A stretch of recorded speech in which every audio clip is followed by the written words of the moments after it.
O Japão é um país conhecido por sua tecnologia avançada, sua cultura milenar e uma aparência de perfeição quase inquestionável. Mas por trás dos neons brilhantes de Tóquio e das tradições que atravessam séculos, existe um outro lado, que talvez seja mais bizarro do que você poderia imaginar. Então se prepare, porque hoje você vai conhecer o lado mais estranho, desconcertante e inexplicável do Japão.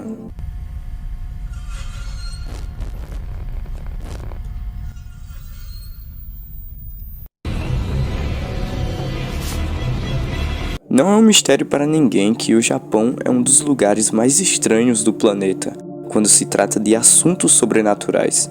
E ao pesquisar mais a fundo sobre sua cultura, eu cheguei à conclusão de que, se tratando de bizarrice, o Japão não fica de brincadeira. Se o interior do Brasil carrega um ar amedrontador, cheio de mistérios e contos macabros, no Japão o terror está presente em cada canto. E esse terror não está só presente nas aparições fantasmagóricas por uma floresta escura, mas está presente até no comportamento dos próprios japoneses. Por trás de uma aparência esforçada, no Japão existe uma pressão constante em ser o mais perfeccionista possível. A cultura da cobrança pessoal em todas as áreas da vida criou um povo que, com pequenos erros, leva isso ao extremo. E nem preciso dizer dos problemas mentais que isso causa, com situações de enorme estresse e isolamentos de toda a sociedade. E isso pode chegar a um extremo absoluto. Não é à toa que o Japão tem uma das maiores taxas do planeta. São cerca de 20 mil por ano, o que faz toda essa cobrança pessoal ser elevada ao extremo, principalmente quando se trata da saúde mental. E para tornar tudo mais bizarro possível, tudo isso ocorre na floresta de Aokigahara. É um bosque japonês que, infelizmente, se tornou um local que diversos japoneses escolhem se desviver, o que traz um peso muito além do comum em só caminhar por esse local, em que a é mais que comum.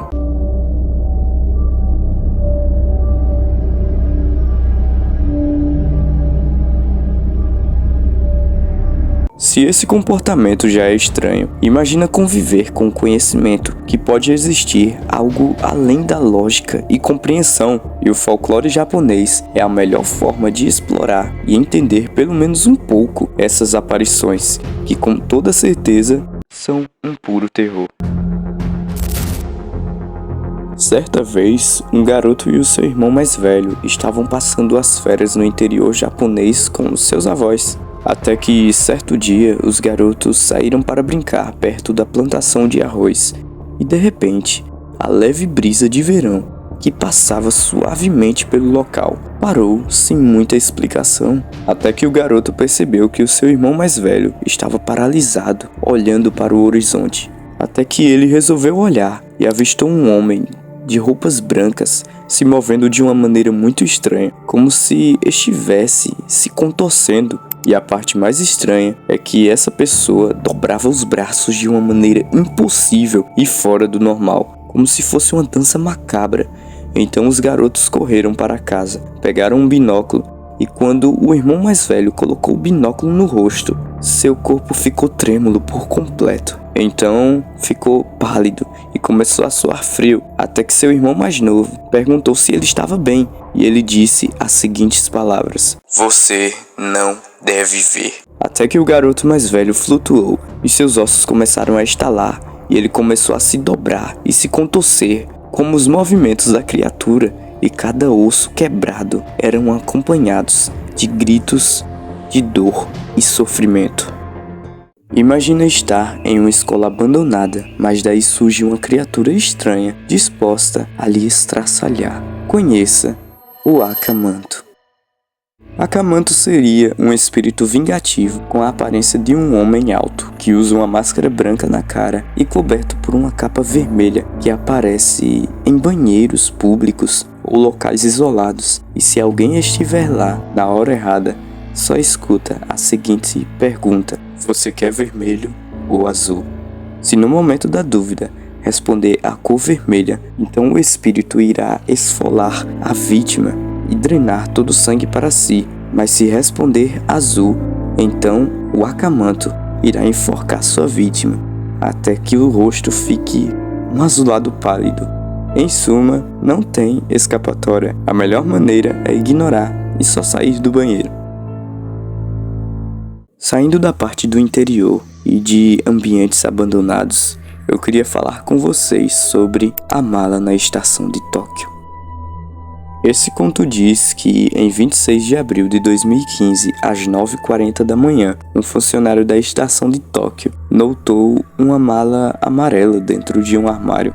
Então ele não resolveu mexer, mas algo bizarro aconteceu. 35 dias se passaram e absolutamente ninguém veio procurar aquela mala. Então os funcionários abriram a mala com a esperança de acharem alguma pista do dono e também para desocuparem aquele espaço do armário que estava com a mala. Mas se depararam com algo que não imaginavam. Encontraram um corpo de uma senhora que estava naquele estágio bem avançado. E o mais bizarro é que nenhum dos funcionários sentiu nenhum odor vindo daquela mala. E quando as autoridades foram investigar, não acharam nenhum registro da gravação, pois já havia passado muito tempo, e nenhum suspeito. A única conclusão foi que a senhora já havia partido.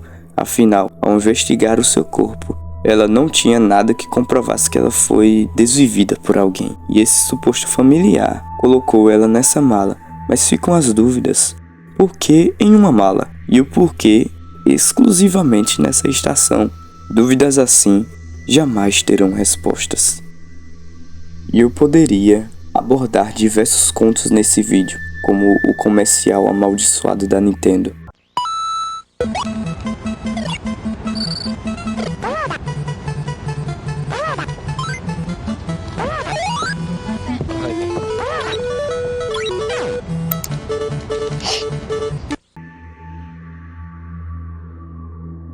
Ou diversas outras lendas desse vasto folclore que bota medo em qualquer um. E se vocês quiserem que eu fale sobre o folclore do Japão, comenta aí.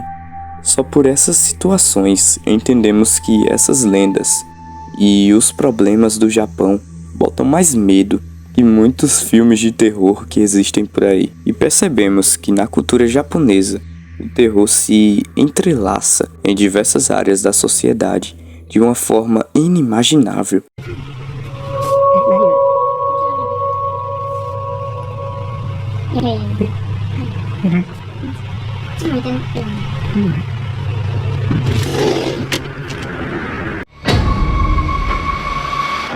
E o que me faz, diferentemente de muitas lendas do folclore que existem por aí, isso me faz verdadeiramente ficar pensativo. E se algo for real?